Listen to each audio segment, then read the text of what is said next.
Summer is the season most dog owners feel confident about. The walks are easier to motivate. The days are longer. Everything feels more relaxed. But summer is also the season that quietly causes the most preventable harm to dogs every single year. Heat stroke, dehydration, paw burns from hot pavement, stress from fireworks and travel. Most of it is completely avoidable, and most of it happens because the warning signs are subtle enough to miss until something has already gone wrong. Today we are going through 7 things you need to do for your dog this summer, each one grounded in real physiology and real risk, not general caution. Some of these will surprise you, and a few directly contradict what most owners have always assumed was safe. 1. Test the pavement before the walk, not during it. Most owners know that hot pavement can hurt a dog's paws. Far fewer understand how quickly and at what temperature it actually happens. Asphalt and concrete absorb and radiate heat far more intensely than the surrounding air temperature suggests. On a day that feels like a comfortable 77 degrees Fahrenheit, asphalt surface temperature can reach over 125 degrees. At that temperature, skin damage to a paw pad can begin in under a minute of contact. The test that actually works is simple and physical. Place the back of your hand flat against the pavement and hold it there. If you cannot comfortably keep your hand on the surface for 7 seconds, it is too hot for your dog's paws. Not too warm. Too hot, as in actively damaging. Walk early in the morning or after sunset when surface temperatures have dropped. If a midday walk is unavoidable, stick to grass and shaded paths and avoid asphalt entirely. The damage from hot pavement is frequently underestimated because dogs, true to form, often continue walking despite significant pain, rather than stopping to communicate distress clearly. Many owners only discover the burn afterward, when blistered or peeling paw pads make the previous walk's damage obvious in hindsight. 2. Learn the early signs of heat stroke, not just the late ones. Most people know that heavy panting and extreme heat is a warning sign. Far fewer know what comes before that, which is exactly when intervention is most effective. Early heat stroke signs include excessive drooling, bright red gums or tongue, restlessness, and a subtle change in coordination, a slight unsteadiness that is easy to miss if you are not specifically looking for it. By the time vomiting, collapse, or seizure-like symptoms appear, the situation has progressed to a genuine emergency requiring immediate veterinary care. Brachycephalic breeds, bulldogs, pugs, Boston Terriers, and similar flat-faced breeds are significantly more vulnerable because their airway structure makes effective panting and heat dissipation considerably harder. These dogs can develop heat stroke at temperatures and exertion levels that would be entirely safe for a longer snouted dog. Senior dogs and overweight dogs face elevated risk for similar physiological reasons: reduced cardiovascular efficiency and a harder time shedding internal heat even under moderate exertion. If you notice any combination of early signs,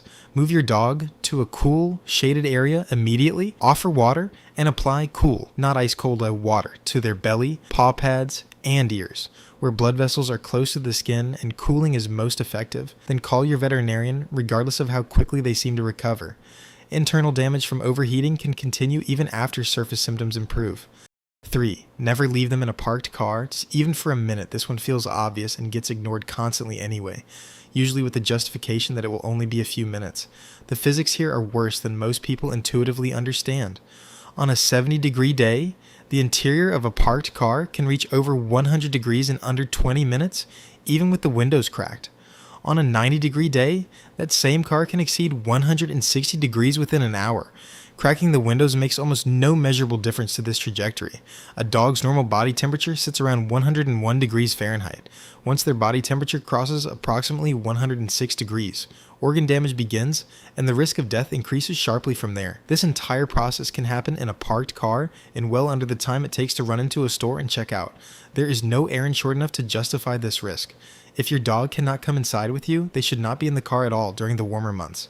This applies even on overcast days. The cumulative greenhouse effect inside a closed vehicle is significant regardless of whether the sun feels strong outside it. 4. Revise their exercise schedule.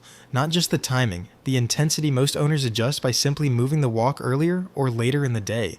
That is necessary but often insufficient. Heat exposure has a cumulative effect that compounds across a day, which means a dog who had an intense play session at noon is carrying physiological stress into an evening walk, even if that walk happens at a cooler hour. Heart rate, core temperature, and hydration status do not fully reset within a few hours of significant heat exposure earlier in the day. This means total daily exertion needs to be considered, not just the conditions during any single activity. A long, intense fetch session in the early morning followed by a normal evening walk may add up to more cumulative heat stress than either activity alone would suggest. Reduce overall intensity during the hottest months, not just the timing of activities. Shorter, more frequent outings generally serve a dog better during summer than the same total exercise, compressed into fewer, longer, more intense sessions. 5. Protect them from seasonal stress events, not just the heat. Summer brings a specific category of psychological stress that has nothing to do with temperature. Fireworks around holidays, increased household activity from visitors and travel, unfamiliar environments from vacations and pet sitters. Noise-related stress from fireworks is one of the most common causes of dogs going missing during the summer months, as panicked dogs bolt from yards or homes in response to sounds they have no context for and cannot escape from indoors. Preparing for this means more than just staying home during fireworks displays, although that helps. It means ensuring identification is current and visible.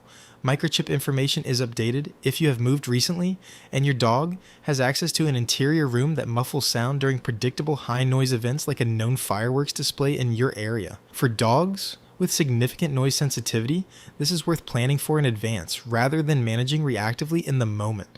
A calm, predictable environment during these events does more to prevent a bolt than any response after the fact. Some owners find it helpful to introduce a calming routine, a familiar blanket, low background noise, your own steady presence, well before the noise actually begins, rather than waiting until the dog is already distressed to attempt comfort. 6. Reassess hydration. Dogs underdrink more than you think. Most owners assume their dog will drink enough water on their own when they need it. The reality is that dogs frequently underhydrate relative to their actual summer needs, particularly during and immediately after exercise. Dehydration in dogs develops faster than most owners expect, and early signs are easy to miss.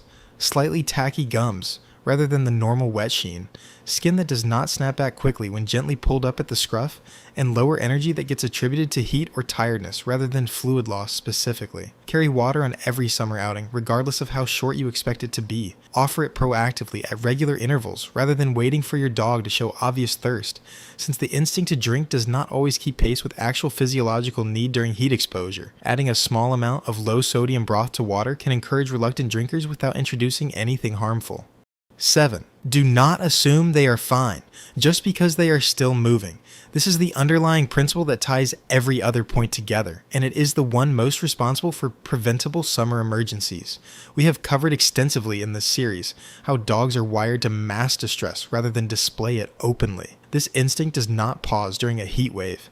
A dog experiencing significant heat stress will often continue walking, continue playing, continue seeming engaged, right up until they cross a physiological threshold that produces sudden and severe symptoms.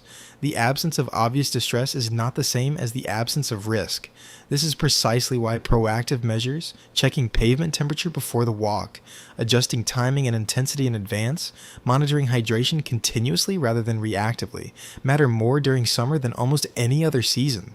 By the time a dog's behavior clearly communicates that something is wrong, the underlying physiological situation has often already become serious. Treat summer as a season that requires more attentiveness, not less, even though the longer days and easier mornings make it feel like the opposite should be true. None of this requires anything dramatic. It requires noticing a little earlier than you normally would, and acting before the obvious signs show up. Your dog cannot tell you when the pavement is too hot. This summer, you tell them instead. Drop a comment. I read every single one. Subscribe. New video every week. See you next time.